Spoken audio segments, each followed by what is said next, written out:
akan mempresentasikan mengenai asumsi konflik. Sebelumnya, kami berterima kasih kepada Ibu dosen pengampu, Ibu Herni Suryani SE, SIKOM MMCHRA, yang telah memberikan waktu kepada kami untuk mempresentasikan hasil diskusi kami. Tak lupa terima kasih kepada teman-teman yang sudah hadir pada pertemuan ketiga mata kuliah manajemen konflik. Sebelumnya sudah disinggung minggu-minggu sebelumnya mengenai definisi apa itu konflik. Karena konflik itu kan berasal dari keberagaman dan kekurangan sumber daya. Nah, untuk materi selanjutnya kan kita masuk ke asumsi konflik, di mana asumsi konflik itu memiliki beberapa kelompok. Asumsi konflik ada tiga jenis kelompok, yaitu yang pertama itu ada konflik buruk dan merusak, yang kedua ada konflik netral, yaitu konflik yang tidak baik dan tidak buruk, dan yang ketiga itu ada konflik yang sesuatu yang baru. Nah, untuk konflik buruk dan merusak selanjutnya akan dijelaskan oleh Robi. Ya, di sini ada konflik buruk. Konflik buruk dianggap membawa hal-hal negatif seperti pertentangan, perkelahian, kompetisi yang tidak sehat dan bahkan perang. Dan konflik merusak ini ada konflik merusak. Konflik merusak keharmonisan hidup dan hubungan baik antar manusia. Ia dapat menghancurkan keselarasan dan keseimbangan sosial. Contoh, perselisihan dalam organisasi membuat hubungan antar anggota menjadi renggang. Ini yang konflik sama dengan kekerasan dan agresi. Konflik mengarah kepada kebencian, kekerasan, agresi, perkelahian, dan perang. Di sini tuh konflik dianggap identik dengan perilaku menyerang, memusuhi, dan melukai pihak lain. Terus ada konflik emosional dan irasional. Konflik membuat orang menjadi emosional, sulit berpikir rasional, dan hanya merasa dirinya yang benar. Saat konflik, seseorang bisa mengabaikan fakta dan lebih dikuasai emosi.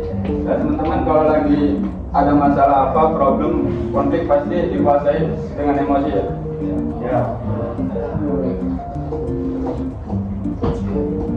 Dan ada konflik membuang energi dan sumber organisasi.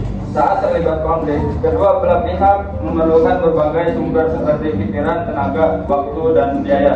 Ini ada konflik. Konflik merupakan penyebab stres dan frustasi. Pihak yang terlibat konflik cenderung mengalami stres dan tekanan mental yang tinggi. Kondisi konflik berkepanjangan dapat menurunkan motivasi dan kesehatan emosional.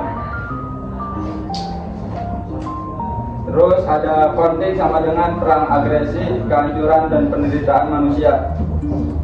Konflik destruktif diibaratkan seperti perang yang menimbulkan penderitaan. Dalam konflik besar, pihak-pihak saling menyerang untuk menjatuhkan satu sama lain. Terus ada konflik ancaman. Bagi pihak yang terlibat konflik merupakan ancaman dari lawan konflik yang berupaya mengalahkannya.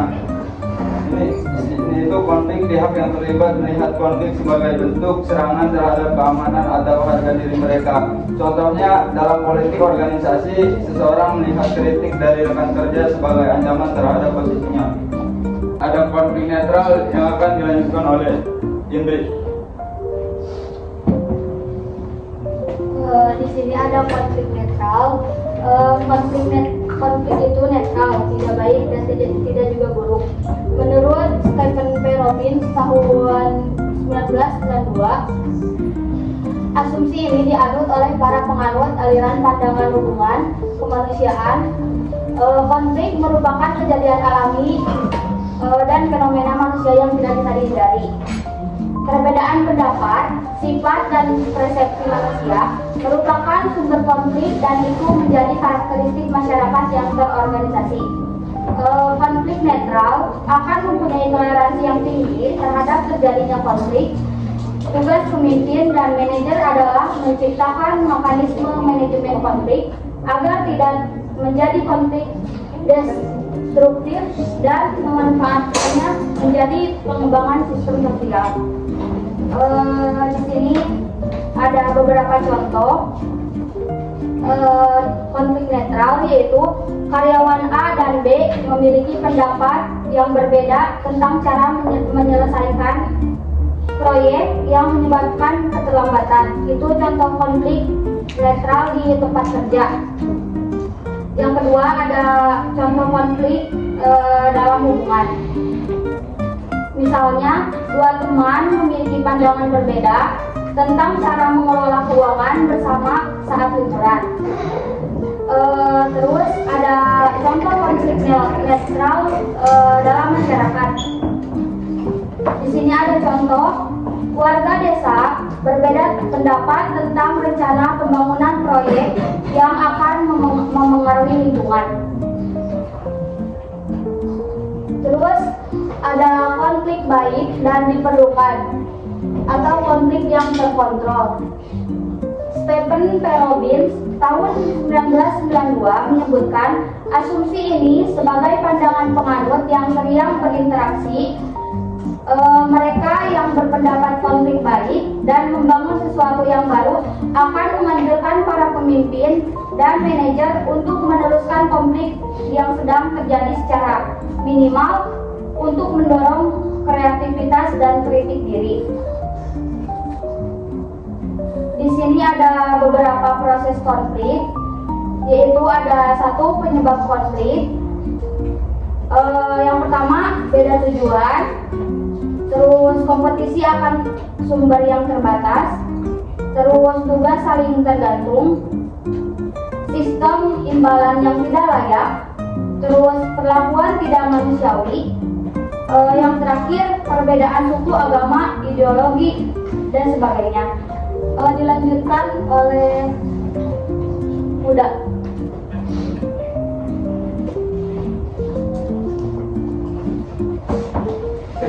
Menjelaskan proses dan proses konflik.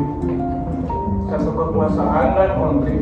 Menurut Wirawan 2003, kekuasaan sebagai potensi agen A untuk mempengaruhi target dan potensi resistensi atau penolakan target terhadap upaya mempengaruhi A.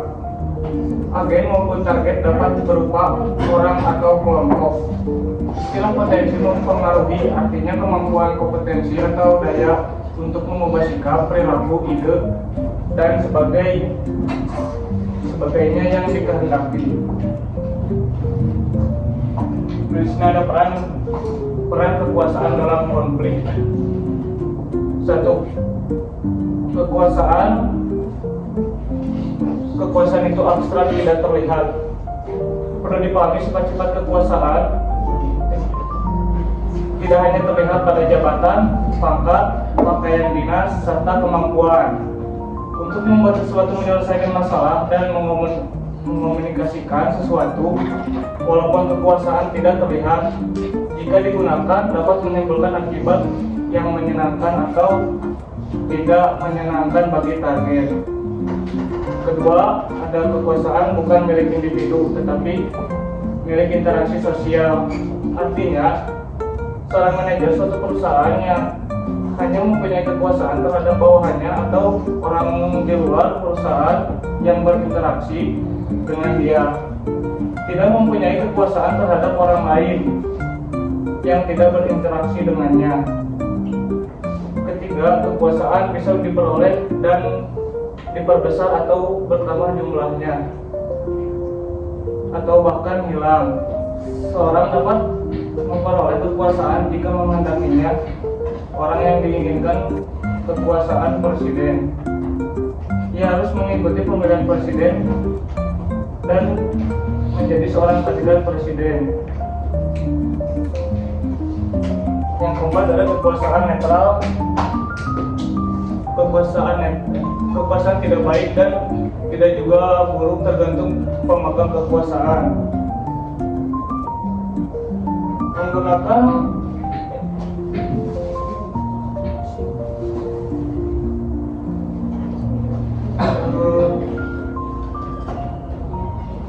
jika kekuasaan dipegang orang baik, misalnya nabi, kekuasaan digunakan dengan cara yang baik untuk mencapai tujuan yang baik. Akan tetapi, jika kekuasaan berada di tangan yang buruk, misalnya diktator, kekuasaan akan digunakan secara sewenang-wenang untuk menindas orang. Kelima, pemegang kekuasaan cenderung menyalahgunakan kekuasaannya untuk kepentingan pribadi, keluarga, kroni, atau temannya.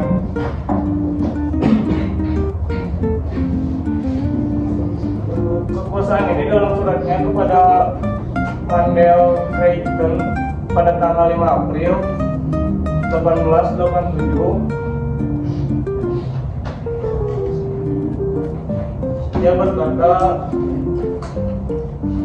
kekuasaan cenderung korup dan kekuasaan absolut pasti korup. Orang-orang hebat hampir selalu jahat, bahkan ketika mereka menggunakan pengaruh dan bukan otoritas, apalagi jika ditambah dengan kecenderungan atau kepastian korupsi oleh otoritas. Lanjut oleh dia. Nah, bisa digarisbawahi kan kalau misalnya kekuasaan itu netral, dimana kalau misalnya kekuasaan itu nggak ada yang baik dan nggak ada yang buruk, tapi kekuasaan itu bergantung kepada pemegang kekuasaan. Dimana kalau misalnya pemegang kekuasaannya itu baik, otomatis ininya juga otomatis bakalan baik. Sebaliknya jika pemegang kekuasaannya itu buruk, kekuasaan itu menjadi buruk. Nah, di sini tuh ada 7 jenis kekuasaan. Yang pertama itu ada kekuasaan yang sah, otoritas atau berwenang. Nah, di mana seseorang itu memiliki kekuasaan dan memiliki wewenang. Contohnya itu kayak manajer. Manajer memberikan tugas kepada stafnya. Di mana itu tuh kan karena dia punya wewenang, jadi dia berhak ngasih pekerjaan ke pekerjanya gitu. Yang kedua ada kekuasaan imbalan, di mana kekuasaan itu tuh berfokus kepada imbalan. Contohnya itu manajer itu dia ngasih waktu buat lembur gitu kan ke pekerjanya. Nah, si uang lembur itu disebutnya kan imbalan. Jadi sesuatu imbalan itu bisa mempengaruhi kekuasaan manajer itu. Yang ketiga ada kekuasaan paksa. Dimana kekuasaan paksa itu bisa memaksa seseorang. Contohnya itu hakim atau jaksa. Dimana kayak keputusan dari mereka itu mau gak mau harus dilaksanain. Contohnya tuh misalnya ada narapidana yang dijatuhkan hukuman 15 tahun penjara. Mau gak mau narapidana itu harus melakukan hukuman itu selama 15 tahun gitu.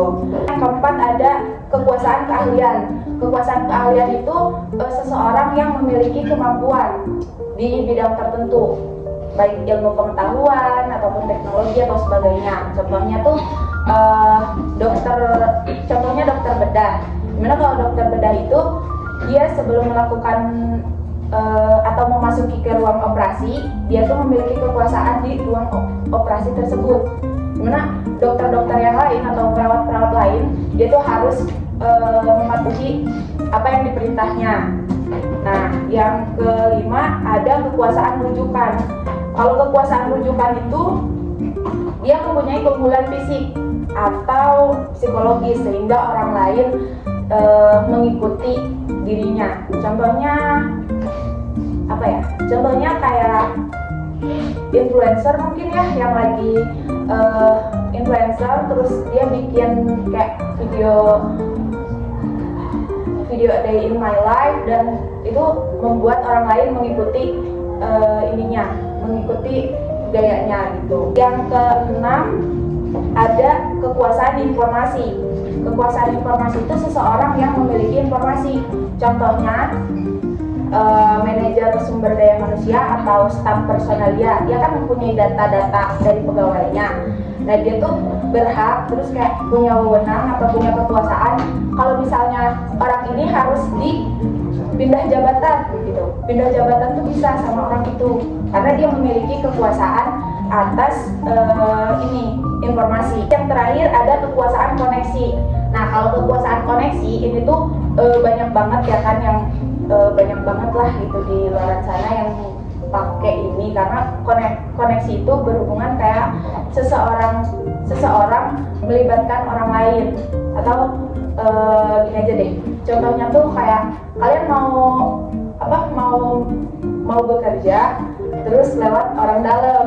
Nah itu kan dia berarti mempunyai kekuasaan koneksi. Jadi punya jabatan di suatu pekerjaan itu tuh hasil dari koneksi orang lain gitu. Menurut Joy L. Hawker dan William W. Wilmot tahun 1976 menyatakan bahwa seperti konsep fundamental dalam fisika adalah energi, konsep fundamental dalam teori konflik adalah kekuasaan. Jadi nggak akan ada konflik kalau misalnya nggak ini kekuasaan gitu. Jadi kayak kekuasaan itu menjadi fundamental di konflik yang akan terjadi. Selanjutnya itu ada dinamika formasi kekuasaan dalam interaksi konflik. Dalam kaitannya dengan kekuasaan konflik sering disebut permainan kekuasaan atau power play yang dinamis, dimana kayak kekuasaan itu bersifat bisa dalam sewaktu-waktu berubah. Nah dalam kekuasaan itu ada formasi kekuasaan. Yang pertama, kekuatan A seimbang dengan kekuatan B atau DA sama dengan DB. Yang kedua, ada kekuasaan A lebih besar dari kekuasaan B. Yang ketiga, ada kekuasaan B lebih besar dari kekuasaan A.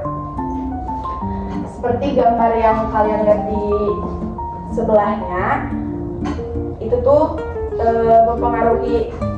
Jadi kayak yang di atas itu, tangan yang di atas itu dia paling atas dan paling memiliki kekuasaan, di mana kekuasaan itu dapat mempengaruhi ke yang di bawah-bawahnya. Begitupun yang di bawah-bawahnya. Itu kayak contohnya tuh manajer. Karena manajer juga mempengaruhi ke bawah-bawahnya gitu. Jadi kekuasaan itu kayak semakin tinggi kekuasaannya, semakin kamu tuh nggak bisa, ya harus nurut gitu loh. Di dinamika formasi itu, pihak yang terlibat konflik juga berupaya menurunkan kekuasaan lawannya dengan berbagai taktik. Biasanya itu ada taktik kayak gini nih. Yang pertama itu menuduh bahwa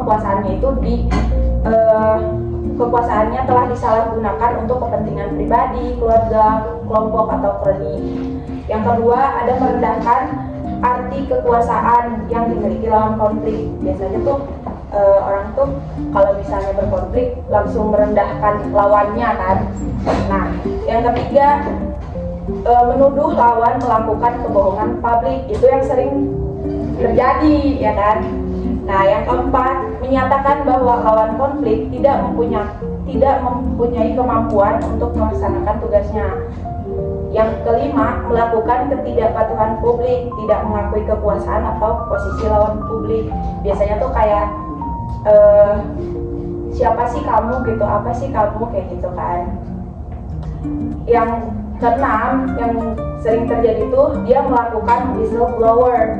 Whistleblower itu dia membeberkan rahasia atau perbuatan yang tidak patut dari lawan, kayak aibnya gitulah disebar buat dijatuhin si lawan itu. Poin yang terakhir di dinamika itu ada menurut vice versa, upaya memperbesar kekuasaan diri sendiri dan upaya memperkecil kekuasaan lawan konfliknya. Di sini ada proses konflik, diulang lagi yang tadi ya. Yang pertama itu ada penyebab konflik. Setelah penyebab konflik masuk ke fase laten, tadi sudah disebutkan. Yang ketiga ada fase pemicu, yaitu terjadinya suatu yang memicu konflik, yaitu yang pertama. Yang kedua sadar terjadinya konflik. Yang ketiga diferensiasi. Yang keempat konflik terbuka terjadi. Yang terakhir dialog tidak berhasil. Terus masuk ke dalam fase eskalasi, yaitu yang pertama interaksi konflik memanas. Yang kedua polarisasi. Yang ketiga mulai menggunakan kekuasaan, terus memperbesar kekuasaan atau mencari teman. Yang terakhir terjadi spiral konflik. Masuk ke dalam fase kritis, Yang pertama yaitu peraturan tidak dihormati, terus semua kekuasaan digunakan untuk mengalahkan lawan. Yang ketiga terjadi agresi, dan yang terakhir menyelamatkan muka. Terus masuk ke fase resolusi konflik, yaitu kehabisan energi atau berhenti dan tidak memulai lagi. Terus menyelamatkan muka dan terjadi solusi. Masuk ke dalam fase yang terakhir, yaitu fase pasca konflik, yaitu hubungan pihak yang berkonflik bisa membaik harmonis atau tidak sama sekali. Baik, presentasi atau materi yang kami presentasikan sudah beres. Barangkali teman-teman ada yang mau bertanya. Ya udah, sambil nunggu, saya mau menjelaskan mengenai spiral konflik. Spiral konflik itu bentuknya kayak gini.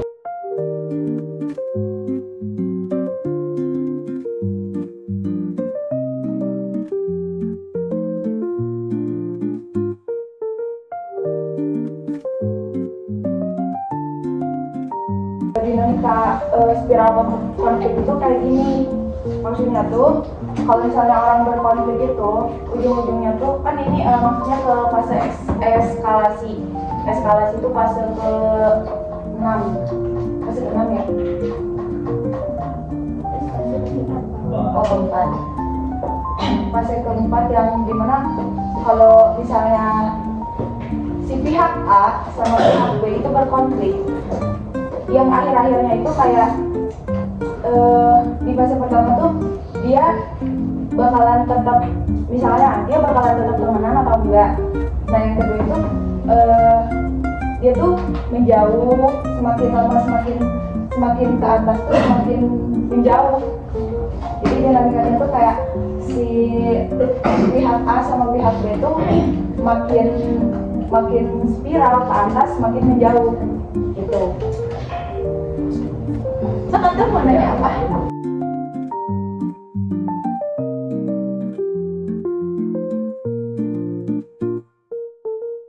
Saya ingin menjawab pertanyaan dari Enti. Pertama, menganggap konflik tidak akan terselesaikan. Mereka mungkin merasa percuma untuk berdebat karena tidak akan ada hasil. Ya, terus takut akan konsekuensi negatif. Mereka khawatir jika konflik dibahas itu akan merusak hubungan, menimbulkan kemarahan atau memperburuk situasi. Terus yang kedua itu apa resiko ya kalau menghindar? Ya.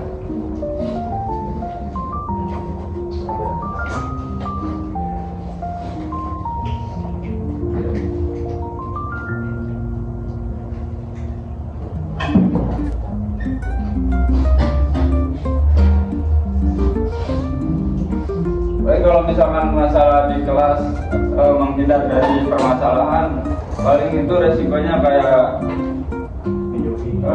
apa sih, merusak hubungan secara perlahan, terus mengambil pembelajaran. Jadi yang tadinya pengen masuk kuliah terus ada permasalahan itu, cuma dia takut gitu, jadi nggak masuk kelas. Menghindar dari permasalahan. Terus alternatifnya itu dasar pemikiran adalah menemukan solusi yang cukup baik dan bisa diterima oleh semua pihak dengan cepat. Setiap orang bersedia memberi sedikit dan mengambil sedikit. Contoh penerapan di kelas. Saat diskusi ada dua pendapat yang sangat berbeda tentang metode presentasi. Misal, satu mau video atau satu mau pakai PowerPoint. Menghindar, diam saja, akhirnya tidak ada keputusan atau satu pihak mengalah total. Jadi ketika teman-teman ada yang enggak menyenangi temannya gitu, beda pendapat lah intinya, terus kalian diam aja gitu, nggak ngomong nggak apa, nggak ada kompromi lah, komunikasinya buruk. Udah begitu. Oh, Baik. beneran. Nah,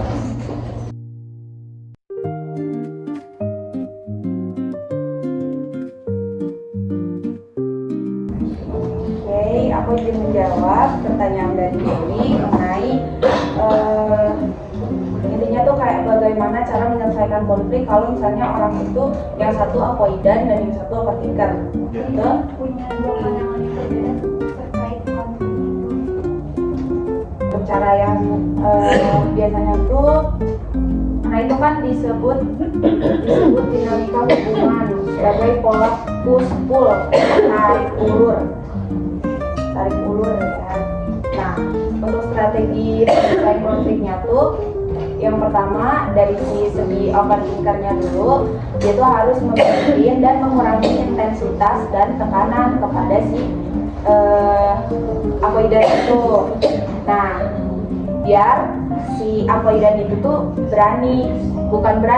lebih ke dia menunjukkan kalau oke gitu, kayak sedikit mau join buat ngomong apa permasalahannya dan apa misalnya beda pandangan dan kayak dia berusaha berpendapat gitu.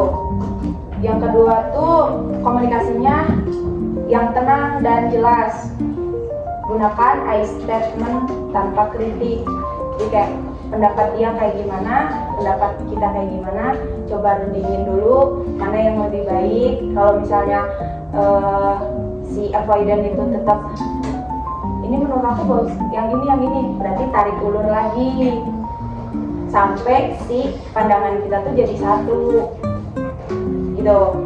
Nah udah kayak gitu, berikan ruang yang dibutuhkan si avoidan tetapi dengan batas waktu yang disepakati. Nah seperti yang tadi dijelaskan, jadi kayak tarik ulur tapi jangan tarik ulur terus, tapi harus ada batas waktu yang sampai sini pikirin pendapat yang ini teh, yang pendapat aku atau pendapat kamu tuh lebih baik yang mana gitu.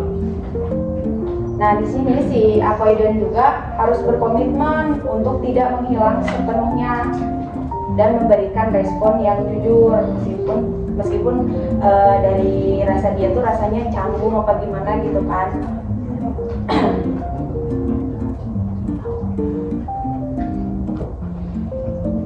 Kunci utamanya adalah kesabaran dan konsisten. Si overthinker harus belajar mentoleransi ruang dan si avoidan harus belajar mentoleransi kedekatan atau komunikasi dalam porsi kecil yang stabil. Dia apa-apa tuh dikomunikasiin walaupun beda pendapat atau kayak ini pengennya cepet nih gitu kan. Kan kadang-kadang ada orang yang kalau overthinker tuh dia pengen cepet selesai, betul? Pengen cepet selesai, misalnya tugas pengen cepet selesai, tapi yang satunya lagi tuh bentar dulu, aku masih ada kegiatan nanti, jadi kayak bentar. Tapi kan ujung-ujungnya tuh kayak kasih ruang gitu, kayak bentar dulu, oke, aku mengerti si overthinkernya, oke, aku mengerti, aku bisa ngertiin kamu gini, tapi batas waktunya sampai sekarang harus beres. Dan si avoidan itu oke, kalau emang kayak gitu dia udah ngerti aku, jadi aku bakalan beresin tepat waktu kayak gitu. Udah cukup, pada tambahan Mau nanya lagi sih? Masih nyambung sama pertanyaan tadi ya kayaknya, cuman kalau tadi mah kan nanyain solusinya, kalau sekarang mah ini dari satu tempat ya ada konflik terus, yang satu mah nganggap itu konflik itu sebagai dinamika, yang satu lagi mah nganggap kalau si konflik itu tuh aduh gak bisa nih aku di gini terus, atau aku gak bisa di tempat ini terus gitu ya, soalnya misalnya gak baik buat mental aku, konteksnya di tempat kerja misalnya ya. Yang satu lagi mah gak apa-apa, ini tuh konflik ini tuh dinamika di pekerjaan gitu lah, bagus buat kedekatan emosional nantinya misalnya gitu. Kalau yang satu lagi mah nganggap si konflik itu tuh bikin gak sehat sama mental gitu ya, gak nyaman, gak mau gitu, tapi di situ tuh padahal mah kerjanya bagus gitu lah, udah worth it gitu. Nah terus bukan sisi baiknya, terus bukan gimana mikir sisi baiknya, tapi ya gimana yang baiknya gitu, paham gak sih? Kalau jawaban pribadi aku mah kayak balik lagi ke pribadinya dan emang balik lagi ke kebutuhan kita. Jadi kayak kita mikirin lagi konflik ini tuh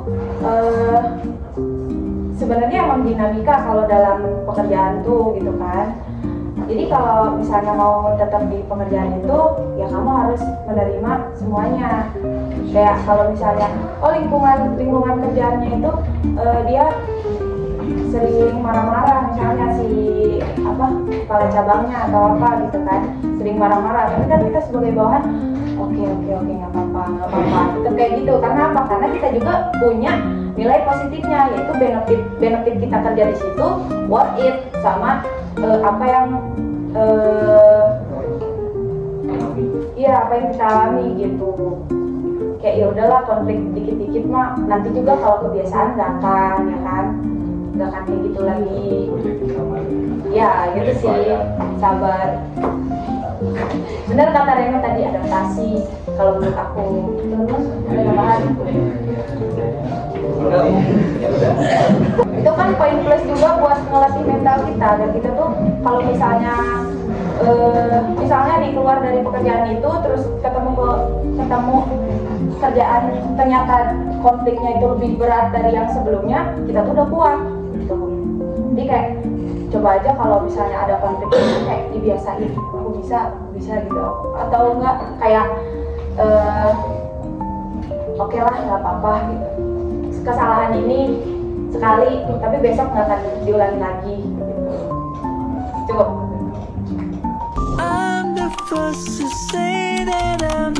Oke, izin menjawab pertanyaan dari Fadli. Kalau pertanyaannya tuh, apa kaitannya asumsi konflik dan kekuasaan terhadap pengambilan keputusan? Nah kan tadi udah dijelasin juga kalau misalnya konflik dan konflik itu dia jantung dari kekuasaan.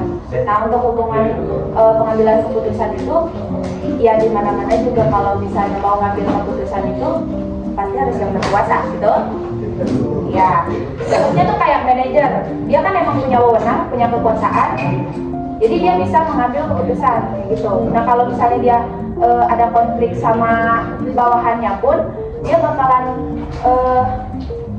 kayak memikirkan gitu, kayak konfliknya tuh baik apa buruk gitu. Kalau misalnya konfliknya buruk, pengambilan keputusan kan bisa ditunda. Kalau enggak, kalau misalnya konfliknya masih aman-aman aja dan bisa terselesaikan, pengambilan keputusan bisa berlangsung. Contohnya manajer memberi tugas kepada bawahannya kayak tolong dong bantuin kerjain gitu, nggak apa-apa nanti uang lembur aku kasih. Berarti itu masuk kekuasaan yang mana tadi? Yang imbalan kan? Karena ada imbalan buat ininya. Terus si karyawannya tuh nggak mau, itu kan konflik juga kan, perbedaan pendapat, konflik. Nggak mau, tapi karena emang ya udah imbalannya aku gedein, terus dia mau. Jadi kayak mempengaruhi pengambilan keputusan buat karyawannya juga kan, gitu. Paham?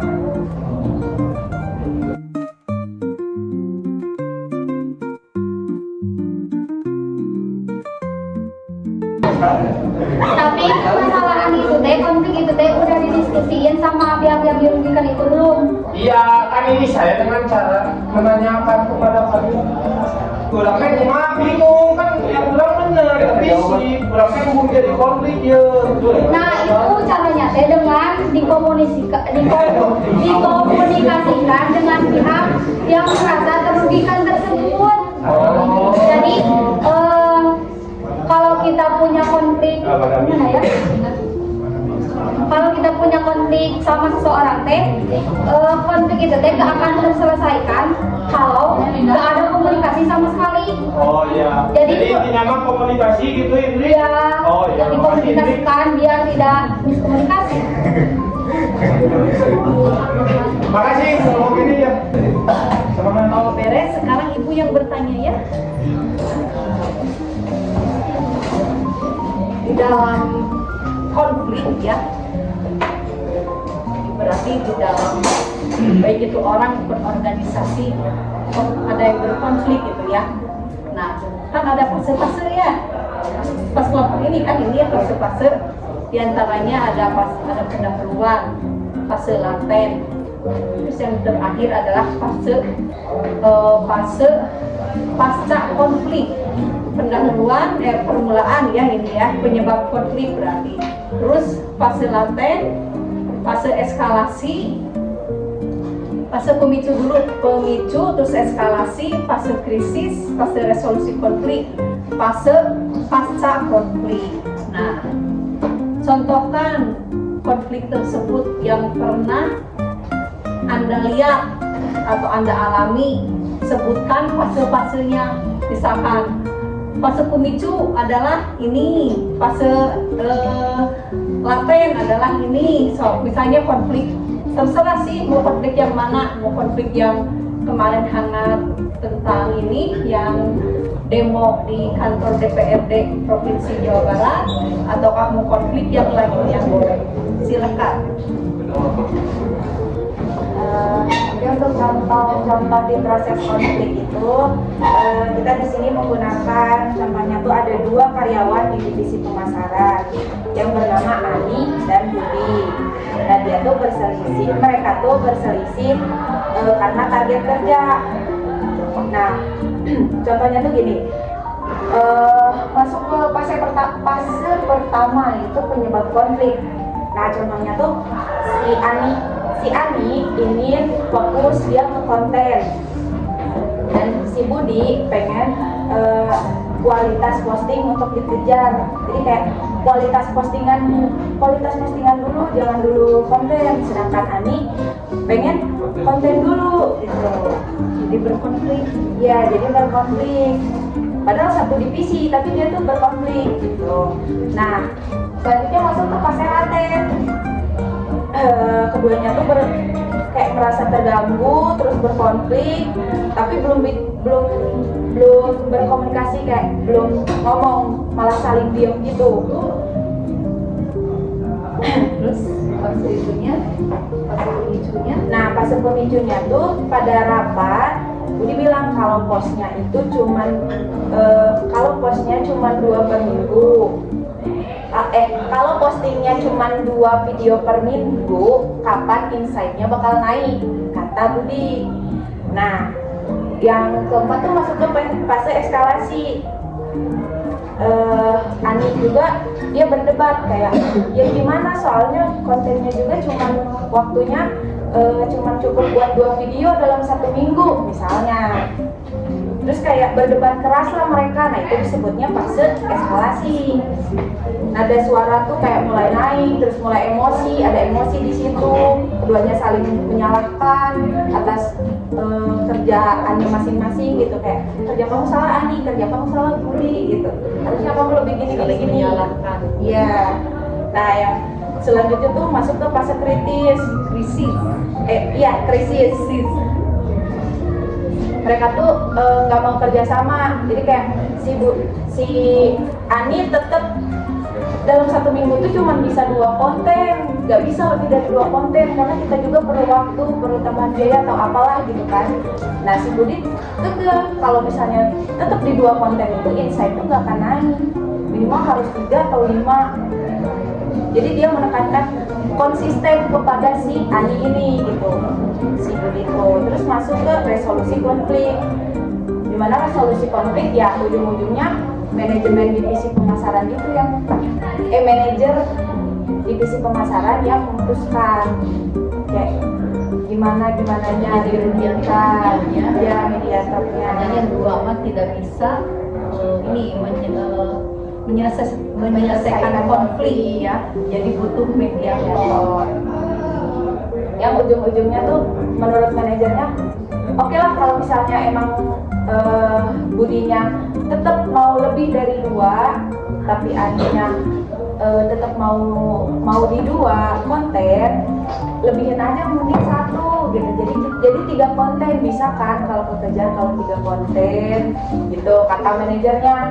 Terus Ani bilang oke lah kalau misalnya 3, tapi kalau misalnya 5 tuh keberatan Pak gitu.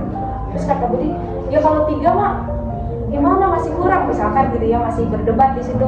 Udahlah 3 aja, mentok di 3, kalau 3 Ani sanggup. Dan akhirnya tuh kayak penyelesaian masalahnya tuh kontennya tuh 3, Budi juga oke lah kalau 3 gitu kan. Nah jadi di sini mediator di sini tuh sangat berguna gitu di fase resolusi konflik. Dan fase yang terakhir tuh ada pasca konflik, dimana pasca konflik itu si Budi sama si Ani itu bisa tetap terus bekerja sama atau enggak kan di teorinya tuh. Tapi kalau misalnya di contoh ini dia masih tetap bekerja sama karena dia tetap ngebuat konten dan menambah kontennya menjadi 3, dan si Budi pun tetap memposting dan mempertahankan trafficnya gitu. Ya, Paham kan? Jadi Ibu mendengar benar ya, berurut disebutkan dari fase penyebab konflik, terus fase pemicu, fase laten, fase eskalasi, terus fase krisis, fase resolusi, terus yang terakhir fase pasca konflik. Nah, pada akhirnya seperti apa keluaran konfliknya? tetap bekerja sama. Tetap bekerja sama. Ini babat-babat tuh. Ya masih apa namanya itu masih kene menyimpan. Iya, mungkin masih ada yang menyimpan kayak si Aninya tuh yang berat kayak ih, jadi nambah kerjaan gitu kan. Tapi gimana lagi karena itu tuntutan dan manajer udah turun gitu, jadi ya Ani pun nggak bisa menentang kalau kata manajer udah bikin 3 video aja. Ya, terus kelompok ini kelompok 3 ya? Dua ya. Dan konflik merupakan kejadian alami dan fenomena manusia yang tidak bisa dihindari.